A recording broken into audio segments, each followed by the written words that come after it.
Hi everyone and welcome to my new video where we are setting up my bullet journal for November. I had a major art block, so that's why this video is a bit late, but I think this theme turned out really cute and I'm very excited to share it with you. Without further ado, let's get started. I wanted to have something wintry for my November theme because we got our first snow last week. And November in general is more like a winter month for me, so I ended up drawing this mouse that is wearing some cozy and warm clothes. I guess this looks a bit like a bear too, but my intention was to draw a mouse and it was a little bit tricky to get the look I wanted. Maybe I should have drawn the ears a little bit bigger, but I think this looks just fine as well. I used a 05 fineliner for the main outlines and drew them with this broken kind of line style because I wanted a bit more whimsical look, I guess. And then I used a couple thinner fineliners for the little details. I think I used the size 03 for the ears and eyebrows, and for the patterns in the sweater I used the size 005 to get a very light look. I did this because I knew I would use colored pencils for coloring the illustration and I didn't want the lines to stand out too much.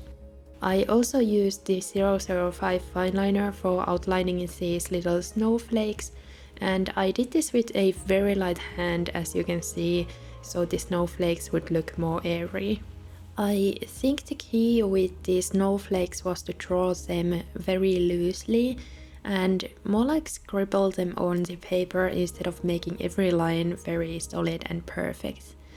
I also changed up the shapes and sizes a little bit to give them more variation. I haven't drawn snowflakes in a while, so I was really enjoying drawing them and it was fun to make a more winter theme for a change, as I don't think I've done that in a while either. This theme would work really well with other winter months as well, and you could always simplify it if you feel like this is too much drawing for you. Anyway, now the outlines are finally done and I chose to use my regular hand lettering style for the header because it just felt like a safe option and I didn't want to experiment with different fonts, as this one works well with pretty much anything in my opinion. Like I said earlier, I wanted to use my colored pencils for coloring the illustration, as they give a slightly softer look and texture, which would make this illustration a bit more cozy. I used some warm grey tones for the face of the mouse, as brown would have made it look even more like a bear, and trust me, I tried that when I was sketching and it didn't work.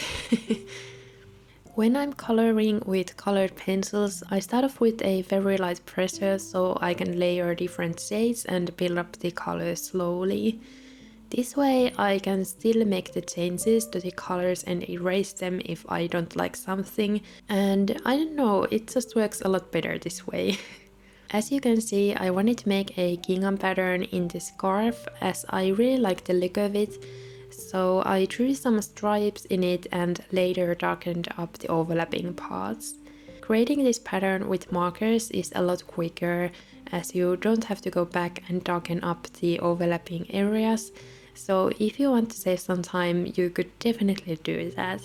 I also decided to add thin blue stripes on the white parts of the pattern to make it a bit more colorful, and I think blue and brown look really pretty together, even though this shade has more of an orange tone, I guess. I was struggling a bit with deciding which colors I wanted to use in the sweater, so I layered a lot of different colors to get this reddish brown shade that I was happy with. And I'm really glad that I decided to use colored pencils so I could do this. Layering the different colors also gave this part of the sweater more texture, which I really like.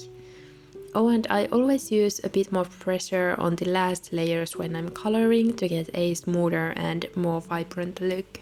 For the rest of the sweater I decided to use the same warm grey that I used for the face of the mouse, so the colors would go well together and not look too brown.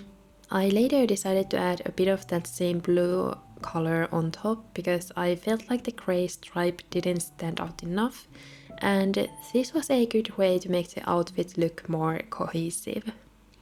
Instead of coloring the bottom part of the sweater completely, I ended up drawing some stripes in it with a gray color to add a bit more texture and make it look more like a knitted sweater, I guess. You could add similar details in the top of the previous patterns as well, but I didn't do that this time because I was already happy with how it was looking. For the final details, I added this pink color in the ears and cheeks to make the mouse look like it has enjoyed some cool winter weather, and adding pink in the cheeks also makes everything look extra cute, so of course I had to do that. I also colored the snowflakes with the same blue shade that I used earlier, so they would stand out a bit more and also add more color to this illustration. I felt like the scarf was looking a bit too flat, so I decided to outline the brown parts of the pattern with a thin fine liner to add more contrast and detail, and I'm really happy that I decided to do this because it made a big difference. I felt like something was still missing though, so I added this border on the page with a gray color, but it didn't stand out enough, so I ended up adding some blue on top of it.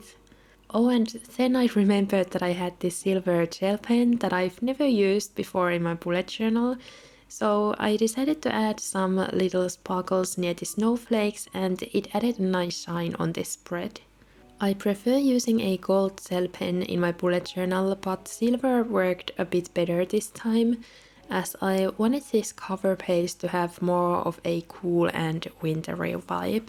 Anyway, after my cover page was done, I added a nice little quote on the page on the left, and I was first thinking of using stamps for the word November, but then I got lazy and decided to just do it by hand.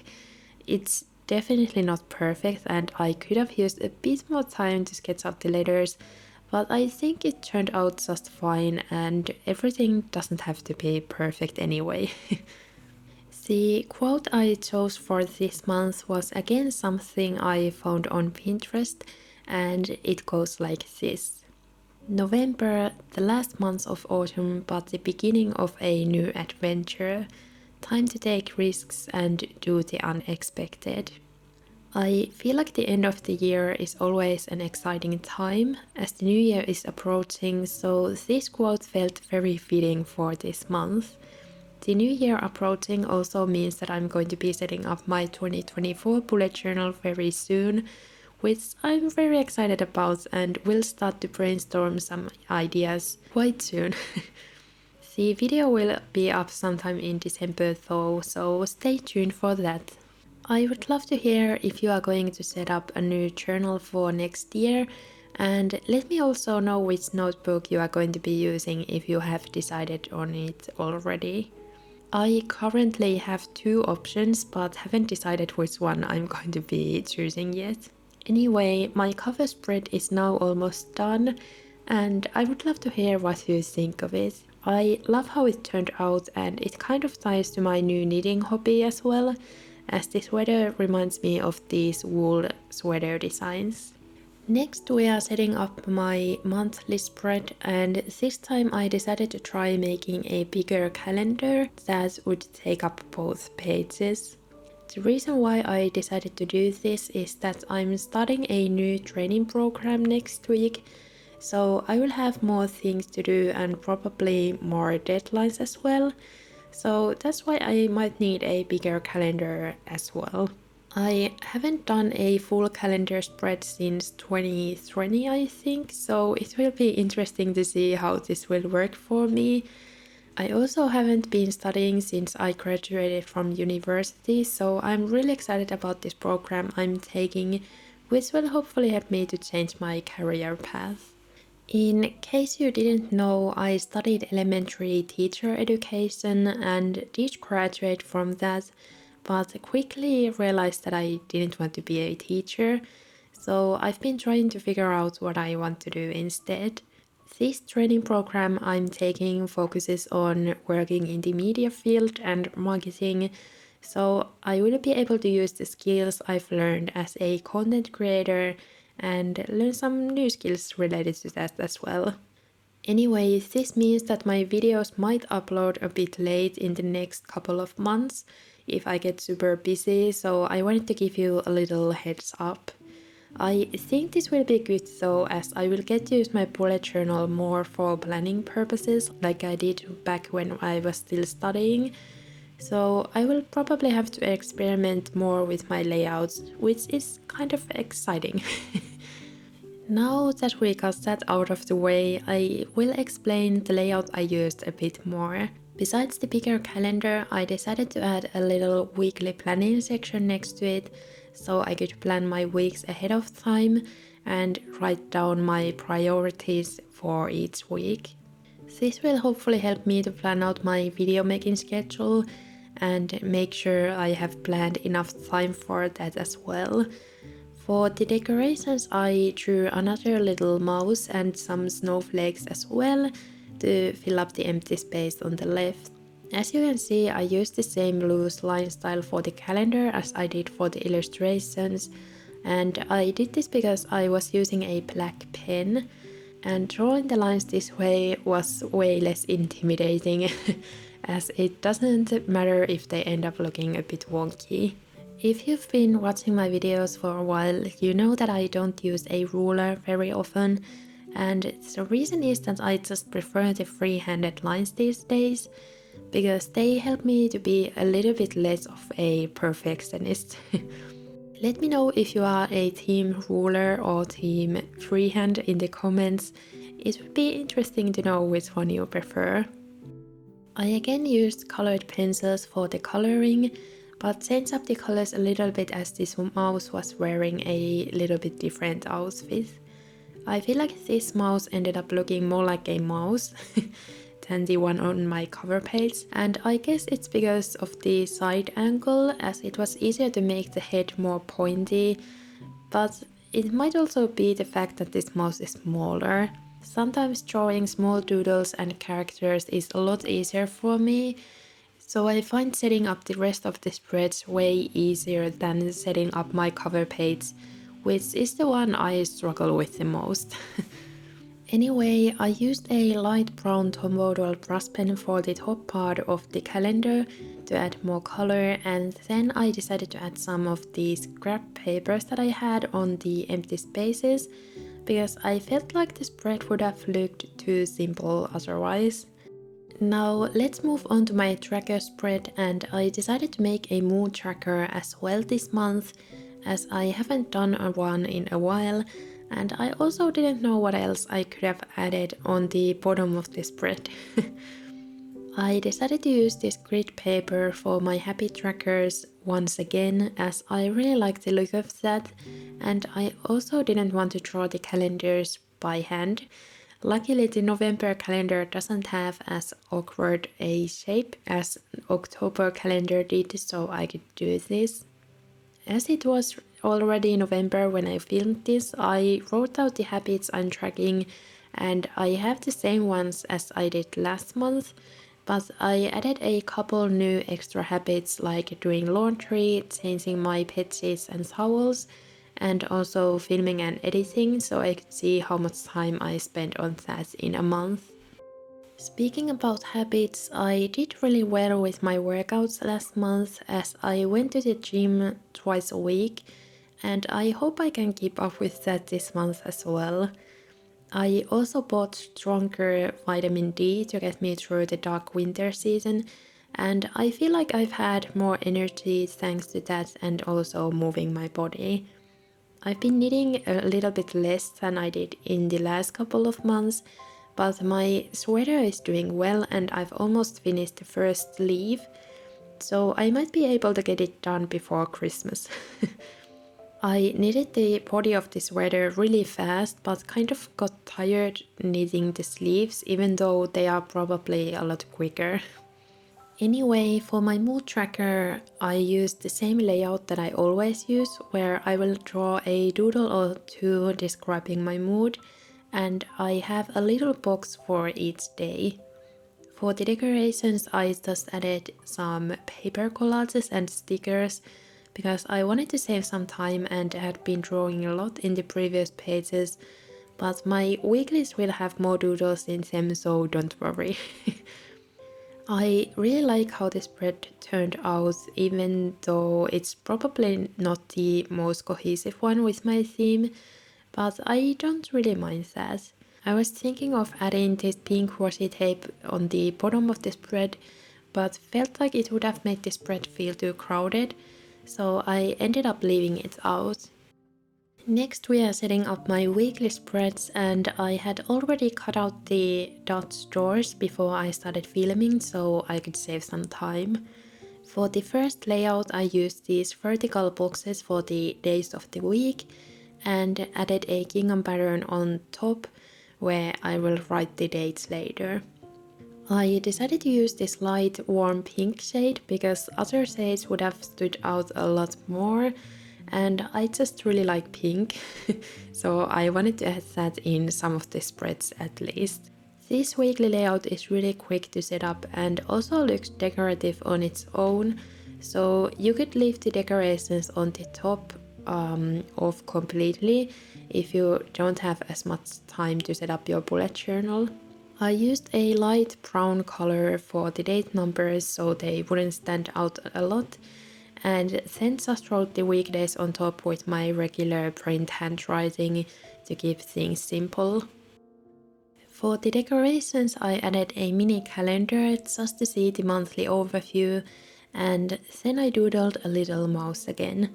I had a hard time thinking what I should draw next to it because having just the mouse in there would have looked a bit weird. So I ended up drawing this little basket where I added some rowan leaves and berries. This mouse might be my favorite out of all of these because I got to draw the body as well, and I think it turned out super cute. I'm also quite proud of myself because I drew this without any reference photos, and it turned out surprisingly well. I can't draw many things straight from my mind without a reference, but I think it's a skill you develop the more you draw, and I hope that one day I will be able to do this a lot more. Using a reference photo is totally okay though, and I think most artists use them as a general guide when they are drawing. Because I'm going to be quite busy in November, I decided to make all my weekly spreads so they would be ready to use and I wouldn't have to worry about setting them up later. Hopefully these layouts will work well for me, and I'm pretty sure they will, as I used them back when I was still studying, but in case they don't work I can change things up next month. Even though this setup was quite drawing heavy, it only took about 4 hours for me to set up, which wasn't bad at all considering how many pages I set up. I always like to make my bullet journal spreads as functional as possible, so it will be easy to use during the month. So I start my designing process by choosing the layout and then just add doodles on the empty places. If you are more busy, you could always leave those out or use stickers and collages instead, which I like to do sometimes as well. Now I just really felt like drawing, so I went with it. Anyway, I just remembered that I talked about going mushroom picking last month, and some of you wanted to see photos of that, so I will add those on the screen. I finally had many successful mushroom picking trips and almost filled up the whole basket every time I went to the forest. I think these mushrooms are called funnel chanterelles in English, and they taste delicious. I've already eaten all of the mushrooms I picked, which I'm a little bit sad about because I can't pick more as winter has arrived. But I'm excited about next year's mushroom season as I can now recognize a lot more edible mushrooms and also know a couple places where I can find them. For my next weekly spread, I decided to go for this box layout, which always works really well for me. And the boxes are 11 dots wide and tall, but if you are using an A5 size notebook, you can make them 1 dot larger. I'm using the original size from Notebook Therapy, which is slightly smaller, so that's why the boxes are a little bit smaller as well. For my third weekly spread, I decided to use the same layout as I did with the first one because I accidentally cut the dots door a bit smaller, so I couldn't use the previous box layout. This time I left out the gingham pattern so the weekly would be a bit more simple, and I wrote the numbers the same way as I did before, so they don't stand out too much. I also wrote the weekdays with a cursive font this time, just to change things up a little bit, and I think that made this weekly a bit more interesting looking and decorative, which was nice. Next, I decided to make a weekly spread with a running to-do list that also has little boxes for events on the top and some writing space for journaling on the right side. This is one of my favorite layouts to use, especially if I'm having a busy week with a lot of tasks, as it helps to make sure that I get everything done on time.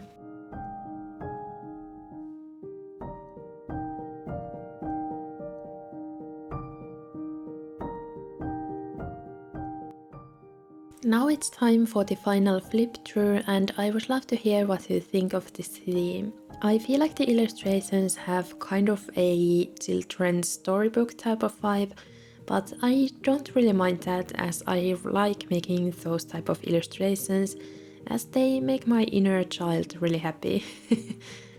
Anyway, remember to leave a like and also a scarf emoji in the comments if you enjoyed this video.